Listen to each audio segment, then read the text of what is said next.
Esse episódio foi incrível, mas eles deixaram de lado muita coisa. Algumas das melhores partes entre os caçadores de Rank S foram deixadas de fora na minha opinião, pelo menos algumas das partes que eu mais gostava. Seja luta contra japoneses que ficaram de fora, seja o Goto Ryuji ficando traumatizado ao ver a potência que o nosso menino Samsung verdadeiramente é, ou muitas outras coisas que também ficaram de fora do anime. Esse episódio trouxe cenas incríveis, como o Rei Formiga acordando, e cortou várias outras, mas relaxa que eu venho contar tudo pra vocês, porque eu sou o Diogo, do canal Grid Animes, e te convido já a se inscrever aqui no canal se você não for inscrito ainda, porque você tá perdendo tempo. Tenho muito vídeo insano solo leveling aqui no canal e muito mais para vir ainda. Então não perde tempo e se inscreve aqui para me apoiar. Deixa o gostei também para ajudar o vídeo e hype aí porque não custa nada.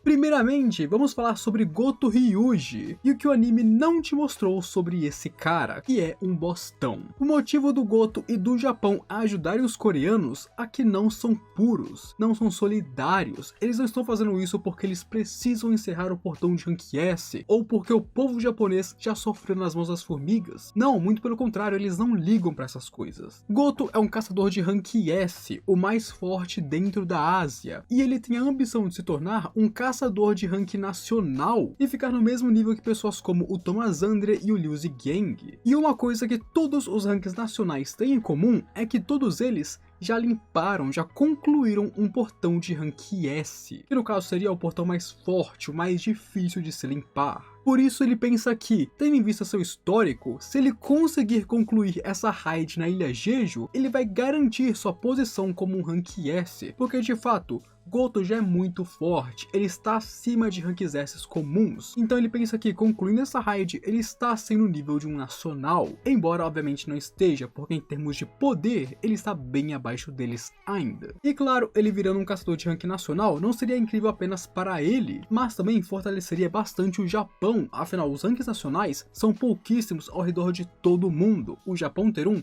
seria muito grande para eles. Além de, claro, isso também fortaleceria sua própria guilda e, por consequência, ele. Então essas são as reais intenções do Goto e de sua guilda, eles querem se promover usando esse portão. Além de que mais pra frente descobrimos que ele também tinha outra intenção contra os coreanos, mas isso eu acho que aparece no próximo episódio, então não cabe a mim falar aqui. Outra coisa que também foi cortada foi a chegada de Goto na Coreia, onde quando ele chegou no aeroporto ele sentiu um caçador muito poderoso nas proximidades e perguntaria o que está acontecendo. Isso porque ele chegou na Coreia ao mesmo tempo que o Thomas Andre, o rank nacional, estava saindo dela. Mas aqui é que Goto estranha alguém de tal calibre estar ali, porque para ele, segundo ele é claro, a Coreia não tem ninguém naquele nível e nem é capaz de ter alguém naquele nível, e por isso eles pensam que é alguém visitando o país, onde essa foi a primeira demonstração de que ele não tem muito respeito pela Coreia, não achando que eles poderiam ter alguém tão forte, ou que não são capazes de ter alguém tão forte. Mas isso aqui foi cortado do anime. Agora, pulando para o ginásio da associação, que é onde o episódio começa, ainda temos coisas de antes do episódio começar. Eles cortaram bastante coisa, o que é entendível, já que o que eles cortaram não é necessariamente importante para a história, e tendo em vista que essa temporada vai ter 12 episódios, se eu não estou enganado, e eles já estão chegando no final desse arco, creio que eles queriam apenas terminar isso logo, mas as cenas cortadas pra mim pelo menos são bem interessantes. Quando o Sung chegou, ele chamou a atenção de alguns japoneses, incluindo o próprio Goto, que comenta que ele deve ser um caçador do tipo assassino excepcional, apenas para descobrir que na verdade Sung é um caçador do tipo mago, porque pela forma que Sung age, pelo seu físico e pela aura que emana dele, Goto tinha certeza que ele era do tipo físico. Aqui nós também temos Lin da guilda Viper, e sim meus amigos, eu aprendi o nome dele, parem de me xingar nos comentários falando que eu sou antiprofissional, eu aprendi o nome dele, tá bom? Aprendi, tá aí, Lin é o nome dele. Lin aqui também comentaria sobre a chegada de Sung, comentando por cima que ele é o 10º caçador coreano e dizendo que ele é o cara que estragou a estreia de Min Sung como um rank A. Isso porque ele não conhece Sung como os outros, ele só conhece Sung como o cara que estragou a estreia do seu caçador de rank A, que estava programada no mesmo dia. Também vemos algumas interações entre os japoneses, aprendendo meio que nem todos se dão muito bem, é como se eles fossem da mesma guilda, mas não especificamente amigos. Mas o cara da máscara, que tem problema em sentir o cheiro de outros caçadores, assim como a Shaheen, teve interesse nela. E isso porque ele percebeu que, assim como ele, ela também tinha um nariz sensível, que ela não gostava do cheiro de outros caçadores, então ele pensou em se aproximar dela um pouco ali. Enquanto isso, Goto Ryuji, sua intérprete, assistiu a luta entre Baek Hyun-woo e Ma Dong-wook, onde ela perguntaria se esses realmente são os melhores da Coreia, os chamando de medíocres em sua opinião, achando que isso aqui é de longe tão forte quanto eles. E embora Goto concorde com ela, ele ainda reconhece Shaheen, que é alguém notável e não se mistura com os outros em questão de qualidade. E de fato, Shaheen, sem sombra de dúvidas, é um ponto fora da curva. Ela é meio que dita por ser mais ou menos do mesmo nível que Go Gun-hee, os dois mais fortes da Coreia atualmente, atrás de Sung, obviamente. Mas a Shaheen é de fato muito poderosa. E nessa conversa entre a intérprete e Goto, o mestre da guilda Knights, Park, que sabe falar japonês, acabou ouvindo o que foi falado. Ele ouviu o desprezo aberto deles para com os coreanos. E inclusive, se você ver, essa foi a segunda cena onde eles desprezam abertamente os coreanos e o anime cortou.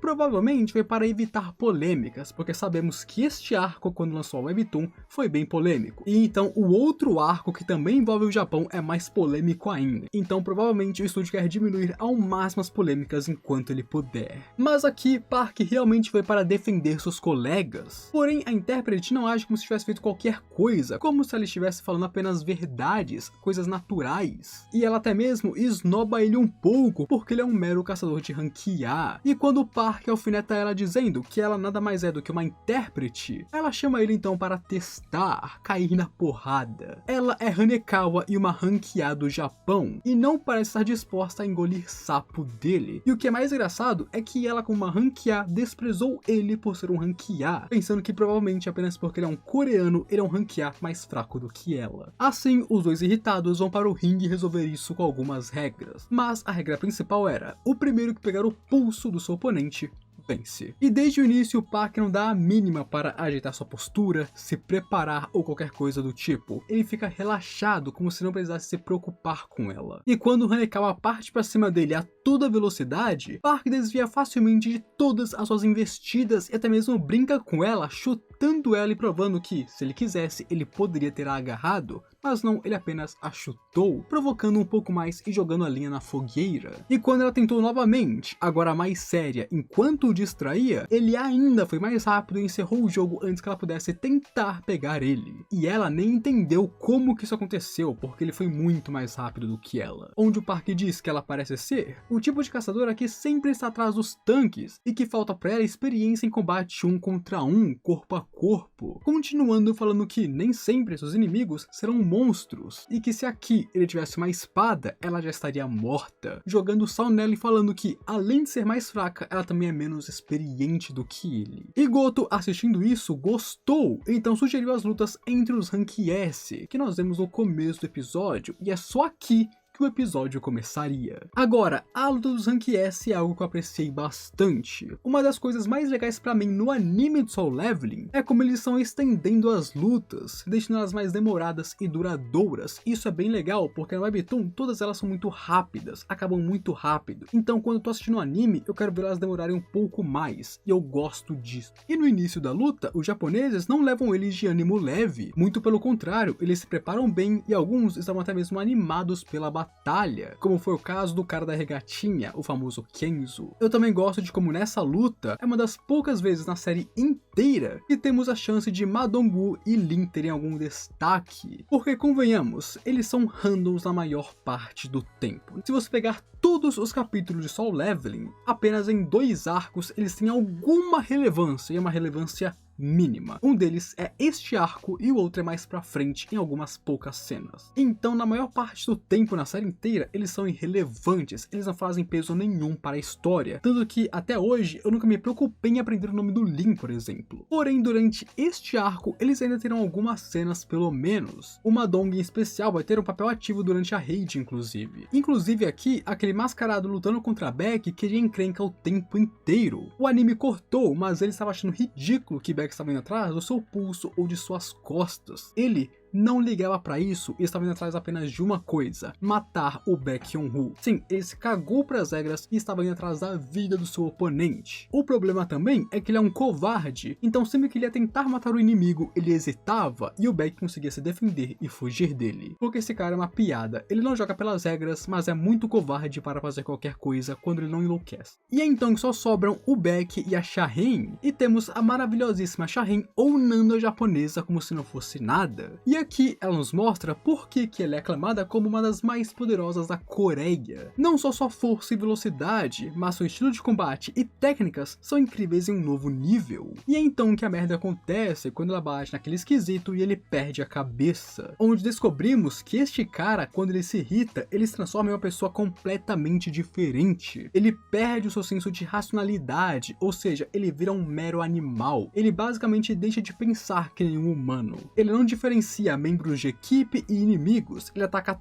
todos ao seu redor, e é tão forte que pode solar um portão de rank B nesse estado. Mas o Sung quebra ele fácil, e assim o Goto se interessa por ele. Goto quer ver o quão forte Sung é, e claro, entender melhor qual é dessa fita dele ser supostamente um mago, porque para Goto, Sung não é um mago. E o começo da partida deles é bem parecido com o original, o que eu gostei bastante pelo menos. É bem intenso, nós vemos que o Goto realmente não se segurou, e o Sung é tão poderoso que desvia facilmente desses ataques que os outros não desviariam. A única coisa que eu não gostei muito aqui foi o clima leve do Goto. E pra entender do que eu tô falando, olha essas cenas do mangá, as caretas, a aura, o clima em volta do Goto. Agora olha no anime. No anime não foi ruim, mas eu achei que faltou um peso, sabe, uma aura, alguma coisa pra deixar o clima mais tenso, sabe? Eu achei que faltou isso. Onde, inclusive, antes da luta, ele falaria para a healer japonesa ficar de prontidão para o caso de alguém se machucar, apontando diretamente para o Sung e dizendo que ele precisaria de ajuda dela depois da batalha. Mas parece que o jogo virou, né? Porque o Sung não perdeu nem um pouco. E assim, durante a batalha, Goto vai ficando cada vez mais e mais irritado, mais sério, principalmente porque Sung sorria enquanto desviava dos seus ataques.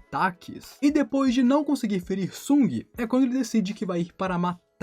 E aqui o sistema avisaria o nosso protagonista. O sistema fala que o inimigo do Sung está tendo intenção assassina para com ele. E é por isso que o Sung decide acabar logo com essa partida. Porque se ele demorasse mais e o Goto continuasse querendo matar ele, talvez o sistema mandasse que ele matasse Goto, assim como ele já fez antigamente. E ele não podia correr esse risco. E então, como nós vemos no anime, eles vão com tudo e são parados pelos outros, já que nada de bom sairia dali caso eles fossem com todo o seu poder. Mas o que o anime também não te mostrou é que do outro lado da sala, Goto estava paralisado, suando frio e com dificuldades para respirar. E ele claramente sentiu algo que não o deixou bem. Ele sentiu que ele não ia vencer Sung ali. O que ele sentiu especificamente é falado um pouco mais pra frente aqui, então calma aí que eu já explico.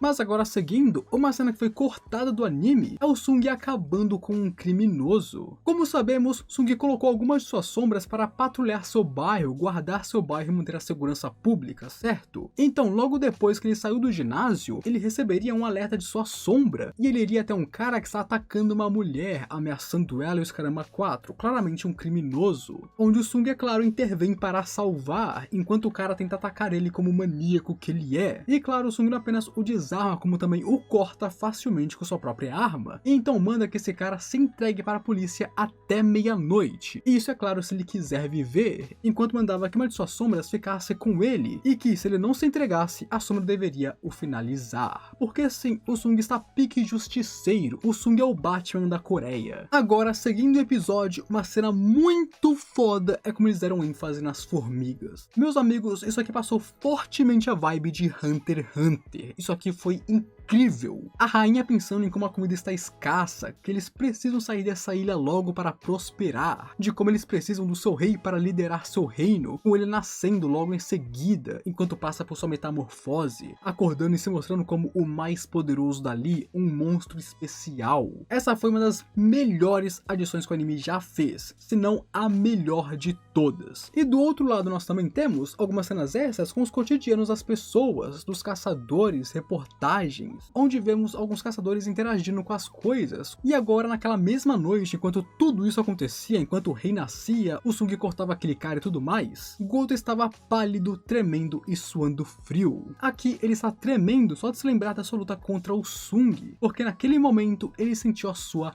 morte. A aura arrepiante ao redor do Sung. Ele sabia que teria morrido se aquele clash tivesse acontecido. Se ele não tivesse sido parado, ele teria ido dessa para melhor, e ele sabe disso aqui. E inclusive, a mão do Goto está até mesmo marcada, é onde o Sung segurou ela antes, e esse é um detalhe bem legal na minha opinião. E então, no dia seguinte, temos a raid da Ilha Jeju e as preparações se iniciando. Quanto a esse início de raid, o anime adaptou isso muito bem mesmo. Até mesmo melhorar essas cenas, eles melhoraram, e isso é incrível. O Byung-gu chegando ali se reunindo com o Beck, a ambientação da ilha com a cidade abandonada, o Choi destruindo as formigas com sua magia de fogo, tudo isso ficou muito bonito, muito bem animado, muito legal e dinâmico de assistir. Principalmente a magia de fogo do Choi. Eu preciso falar que isso no anime ficou belíssimo, eu gosto muito de magia de fogo e aqui eles fizeram ela muito bem. Um detalhe, porém, é que os coreanos não pousam de helicóptero não, tá amigos? O Choi pularia primeiro do helicóptero para ir limpando as formigas do caminho. No caso, quando ele caiu no formigueiro, ele saiu usando um monte de magia de fogo para limpar as formigas de lá, abrir caminho. E então os outros caçadores pulariam lá dentro também, o helicóptero não pousaria. E então, com eles explorando, novamente vemos o Len tendo algum tempo de destaque, o que é bem interessante. E se você gosta dele, aproveite, porque você não vai ver isso por muito tempo. Na verdade, você mal vai ver isso. Talvez essa seja a última vez que você vê isso no anime. Esse é o nível que esse cara não aparece direito. E então eles encontram a câmara de ovos do ninho, e vem o ovo gigante de onde o rei nasceu, descobrindo que, sem sombra de dúvidas, algo perigoso saiu dali. E por fim temos o começo do fim, com Shimizu morrendo do nada no meio de uma conversa que ela estava tendo com o Kenzo. E isso foi uma insanidade